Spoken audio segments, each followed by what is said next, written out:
وزیر اعظم عمران خان نے کہا ہے کہ تحریک عدم اعتماد کے باعث سیاست کا مکروہ چہرہ عوام کے سامنے واضح ہو گیا۔ اپوزیشن چوری کے پیسے سے ہارس ٹریڈنگ میں مصروف ہے۔ پوری قوم کے سامنے ارکان کی خرید و فروخت ہو رہی ہے۔ وہ راولپنڈی میں تقریب سے خطاب کر رہے تھے۔ یہ پاکستان میں بہت زبردست کام ہو گیا، یہ جو نو کانفیڈنس موشن، اور میں آپ کو بتاتا ہوں کیوں ہوا ہے۔ دیکھیں، لوگوں کو کبھی نہ کبھی پتہ چلنا تھا کہ یہ جو ایک پالیٹکس پاکستان میں آ گئی ہے پیسے کی، اور اتنے کھل کے پیسے کی پالیٹکس سامنے آ گئی ہے کہ لوگوں کو منڈی لگی ہوئی ضمیر خریدنے کے لیے۔ چوری کا پیسہ، سندھ گورنمنٹ کا تو پیسہ کا مطلب عوام کا پیسہ ہے، اور وہ بھی چوری کا پیسہ، کیونکہ اللیگل ہے کہ آپ اس پیسے کو استعمال کریں پولیٹیشنز کے ضمیر خریدنے کے لیے، اور یہ اوپن ہو رہا ہے، یعنی یہ چھپ کے نہیں ہوئی۔ سندھ سے انہوں نے منگوائے اپنے، یہ بھی کبھی نہیں ہوا کہ پولیس منگوائی اس کو بچانے کے لیے سندھ ہاؤس کو۔ یعنی کون سی ایسی چیز ہو رہی تھی جو ایکٹیویٹی آپ کو جس کو چھپانا پڑے اور بچانا پڑے اور رات کے اندھیرے میں کام کرنا پڑے، اس میں اللیگل ایکٹیویٹی ہے نا۔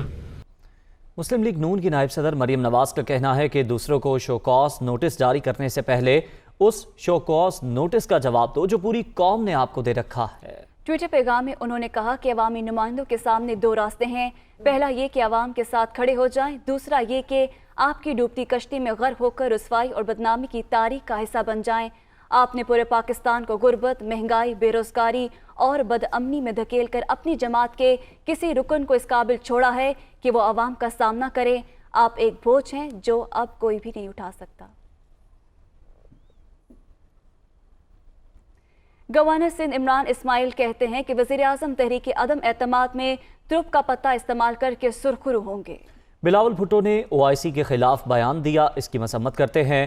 MNA نجیب ہارون نے بے وقوفانہ بیان دیا ہے، وہ گورنر ہاؤس میں پریس کانفرنس کر رہے تھے۔ میں یہ بات بالکل وثوق سے آپ سے کہہ رہا ہوں کہ OIC کے فوراً بعد عمران خان صاحب کے پاس ایک زبردست ترپ کا پتہ ہے، جو وہ جب اپنی چال چلیں گے، اپنے ترپ کا پتہ چلیں گے، ہینڈز ڈاؤن انشاءاللہ یہ ہم ووٹ آف نو کانفیڈنس سے ہم سرخرو ہو کر نکلیں گے۔ بلاول بھٹو صاحب نے بھی ایک دھمکی دی ہے کہ دیکھتے ہیں کہ OIC کانفرنس کیسے ہوتی ہے۔ یہ 15 سال کے بعد OIC ہو رہی ہے، اور وہ وہاں بیٹھ کے کہہ رہے ہیں کہ دیکھتا ہوں OIC کیسے ہوتی ہے پاکستان میں۔ تو میں بھی یہ جواب دینا چاہتا ہوں کہ میں دیکھتا ہوں کہ کون مائی کا لال OIC پاکستان میں ہونے سے روک سکتا ہے۔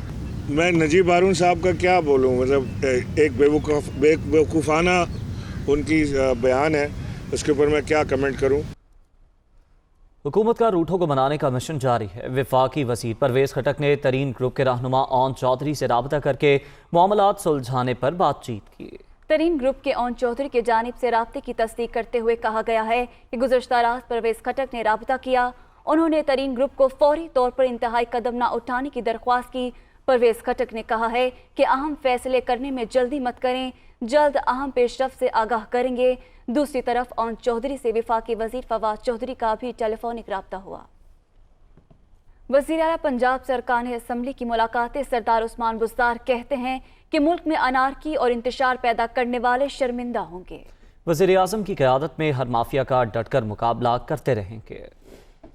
وزیر اعظم کے خلاف تحریک عدم اعتماد ناکام بنانے کا مشن۔ وزیر اعلیٰ پنجاب سرگرم ارکان اسمبلی سے ملاقاتوں کا سلسلہ جاری۔ سردار عثمان بزدار سے ارکان صوبائی اسمبلی لطاسب ستی، پیر مختار اور محی الدین کھوسا کی ملاقات۔ اس موقع پر MPA سید عباس علی شاہ بھی موجود تھے۔ دوسری ملاقات MPA سمیع اللہ چودھری اور سید رضا بخاری سے ہوئی۔ وزیر اعلیٰ پنجاب کا کہنا تھا کہ ترقی کے سفر میں روڑے اٹکانے والوں کو کچھ حاصل نہیں ہوگا۔ وزیر اعظم عمران خان کی قیادت میں ہر مافیا کا ڈٹ کر مقابلہ کرتے رہیں گے۔ شکست خوردہ عناصر کی کوئی کوشش کامیاب نہیں ہوگی۔ سردار عثمان بزدار کا کہنا تھا کہ اپوزیشن کو پہلے کی طرح اس بار بھی ہزیمت کا سامنا کرنا پڑے گا۔ اپوزیشن کی سیاسی عدم استحکام پیدا کرنے کی کوشش کامیاب نہیں ہوگی۔ اپوزیشن کی جانب سے ذاتی ایجنڈے کو ترجیح دینا خود غرضی کے مترادف ہے۔ وزیر اعلیٰ پنجاب عثمان بزدار کا کہنا تھا کہ وزیر اعظم عمران خان نے قوم کو سر اٹھا کر جینا سکھا دیا۔ اپوزیشن جتنی مرضی منڈیاں لگا لے، شکست پھر مخالفین کا مقدر ہے۔